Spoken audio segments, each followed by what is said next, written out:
we have a new segment, and we've been kicking around a couple of new segments over the past couple of weeks. And this is the brainchild of Connor, so I'm going to turn the reins over to him. But Connor, you've kind of become a little Bovada guru here with some over-unders, and you have some interesting numbers that you want to ask us about, I think, in regards to some stats and points and all of that in the Bengals' performance against the Jets. So, floor is yours. Yeah, and just a quick mention. I think that you're right, AC, about the whole defensive line depth. It's definitely, regardless of what you think about Hunt or Clark or Williams, that makes one guy behind the starters, and plus Sims / Brandon Thompson will come back later. That's still not enough depth for a position that was one of the deepest in the NFL last year. But anyways, let's get into the over-unders. So I think a lot of people know how it works, but I'm just going to reiterate just for the people who don't. Basically, the way odds makers do it is you basically just pick a number that you think is feasible. So with the Rams, if you're going to predict an over-under for the Rams season, you're probably going to predict 7.5 wins because you want them to lean one way or the other. And the Rams are perennially either a 7-9 or 8-8 team.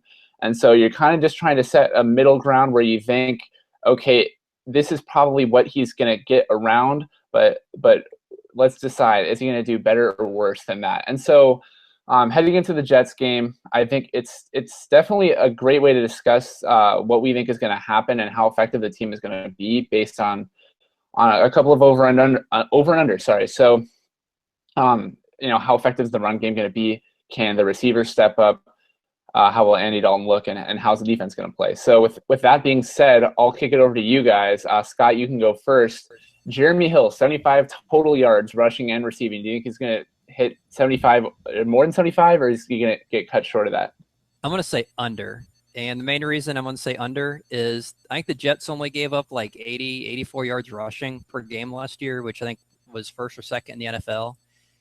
And yeah, I know they're missing the one guy, but they still have Leonard Williams. They still have Muhammad Wilkerson. So I think they're going to have a hard road to go, especially when he's losing carries to Bernard. So I'm going to go under with that.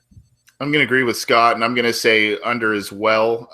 Hill can catch the ball, but he definitely doesn't have the receiving skills that Gio Bernard does. And that even without Sheldon Richardson, who we mentioned with John, that is serving that suspension, I think it's going to be a tough go of it with on the ground for either back. So I'll go under on that. Cautious under for you guys. I'm just going to take the over.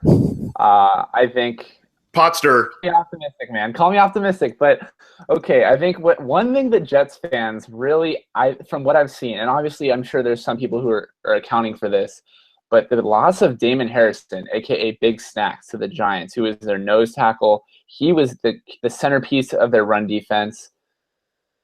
I mean, as someone who watched the Chargers growing up, as soon as they lost their all-pro nose tackle, Jamal Williams, their run defense just took a turn for the worse. And you could say the same thing about the Steelers after they lost Casey Hampton. So I think the Big Snacks Harrison being gone, along with Sheldon Richardson, I think people are overhyping Leonard Williams. Yeah, he was the 6th overall pick. Yeah, he's been good. Has he been great? He's not. I think he's been good. I think he's been at the level of a Michael Johnson-ish. So I'm just going to take the over. I liked what I saw from Hill in the preseason. I hope that he comes out of the gates hot, and I think he's going to do that. So now we're going to kick it to Gio Bernard. Maybe you guys feel differently about him. The over's a little, or the parameters are a little lower, just because he's obviously the number 2 there in the backfield. 50 total yards, rushing and receiving. How about you, Scott? I'm going to say over on that.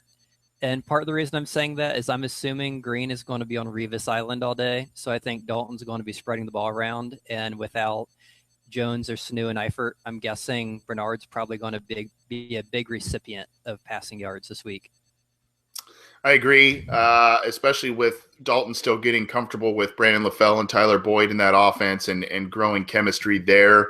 I think Bernard's going to be a dump-off option quite frequently. He did have last year, he did have his highest yards per reception number last year, as well as yards per carry and rushing yards. But, I think 50 total yards for Giovanni Bernard is pretty easily achievable, even against a pretty good Jets defense.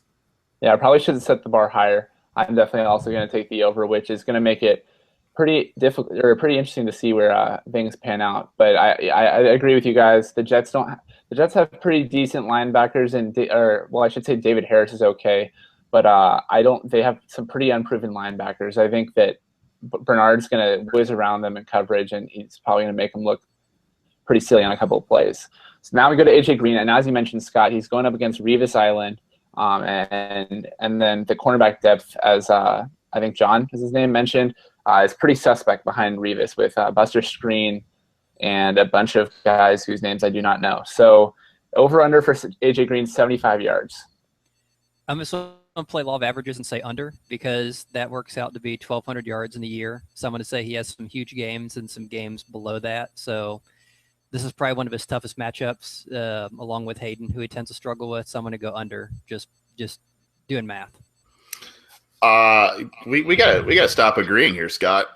We gotta butt heads here a little more. I'm gonna agree, and it's not so conservative. It's not an indictment of AJ Green. It's not an indictment of Andy Dalton, and it's not even the law of averages that Scott mentioned. But it's more. I think the Jets are going to bracket a ton of coverage to AJ Green, and it's not just the Revis Island thing. I think they're going to bring a lot of guys over to him. There's no Tyler Eifert. I think they're going to try and make Andy Dalton, Brandon LaFell, and Tyler Boyd beat them, and you'll see double and triple coverages even with Darrelle Revis on him. I think they're not going to let AJ Green out of their sight too often. So I'm going to say under on that one. Devil's advocate here, but isn't that what every team tries to do with AJ Green? I think you guys are being a little bit conservative here. Personally, I think. One more thing. I'm sorry, one more thing, Connor. You also have an offensive coordinator who's calling plays for the first time in his career against a pretty good defense. So if AJ Green is not if he's having trouble getting open, I'd be a little worried about Zampese's ability to adjust either at halftime or whatever. That's another concern I have. Didn't mean to cut you off. Sorry. Fair. Definitely fair, man. No, you got to bring that in, because that's actually something that people, I think, need to consider, especially myself. I think it's easy to think the Bengals are going to get a hot start as they have, like especially last year. But I definitely think it's going to be definitely more difficult for the offense to progress early on. That being said, I think the Jets safeties, they have Calvin Pryor, Gilchrist is the other guy, and both of them have been pretty good. Pryor is a lot more of a box safety type of. I mean, I think he plays free safety, but I mean that his skill set is more tailored towards laying that big hit on someone. I think he's a guy where Green can just and burn him deep. I don't think Green is just going to catch 80 passes, but I think I just have a hunch that Green is one play, whether it's against Revis or someone else, bracket coverage or not. I think he's going to put a double move on someone, burn him, and then I'm just going to say let's say a 40-plus yard catch. I think he's going to have at least one of those, and for that reason, I think he's going to have at least 75 yards. So I'm going to take the over. Let's go down to the quarterback now with Andy Dalton coming back for his first game since he got hurt against the Steelers late in last year. And last year, as we saw, he got off to an early hot start. I'm probably being a little bit too generous here, I should probably set it lower, but I have Dalton right now at 2.5 touchdowns. So if you take the over, he's throwing 3 or more. If you take the under, he's throwing 2 touchdowns or fewer. Do you think the Bengals are going to try to air it out for the end zone? Do you think they're going to try to pound the ball into the end zone via the run game is basically the question here. And I'm going to be the naysayer again and take the under. And main reason is just doing the math. That's 40 touchdowns. I don't see Dalton throwing 40 touchdowns. I'm thinking, it's the first week of the year. They don't have Eifert. They are still trying to figure out what they have with Boyd, with LaFell. The passing may be suspect as they try to get everything put together. You mentioned new offensive coordinator. So I'm going to say, 1 or 2 touchdown passes. 3 I'd be happy with, but yeah, I'd be very surprised in the first week with that much turnover that he gets 3 of them. Just to play contrarian, I guess I'll say over. And I reluctantly say that. I definitely agree with a lot of what Scott said. The one thing I think that may play into Dalton getting some touchdown passes, he might get a couple of cheapies. And what I mean by that is he may do kind of a little swing out to Gio Bernard. He could do a little, a shovel pass here and there, and just to kind of mix things up. Not necessarily the big bombs to AJ Green or anybody else, but I do agree. Eifert not being there as the red zone threat's a huge deal, but I do think there is an opportunity especially if he maybe stays away from the Revis side of the field, there is an opportunity to kind of get creative and maybe get some of those short range touchdowns and get 3. It'll be difficult, but it can be done. Yeah, I mean, I think he had 3 last season in week 1, and what I will say also, I think, is that who knows, maybe if the Bengals offensive line / red zone, Dalton's going to try to throw one of those fades to Green or Boyd or whoever it may be. I think the Bengals have shown a tendency to do that in years past. That being said, AC killed our first chance at going unanimous here. I'm going to take the under as well with Scott. I think it's going to be 1 or 2. I think the Bengals are going to try to pound into the end zone with Hill if they're anywhere close within the 5-yard line, as they kind of showed they wanted to do against Indianapolis, even though they failed, or maybe it was the game before against Jacksonville, but they failed in doing that until the 3rd or so attempt. So we've got okay, here we go. So we've got another one here with Dalton. The over-under at 0.5, 1/2 interceptions. Basically, is he going to throw a pick this game? Is he not going to throw a pick this game? I'll start with Scott. I like saying under, so I'm just going to say under again. I'm very good at saying that. I'd say also it's not prime time, and I think Dalton only threw like 7. Granted, he missed a few weeks, but he only threw 7 or 8 off last year. And it's Sunday at 1 o'clock. I just don't see it happening. So I'm going to go 0.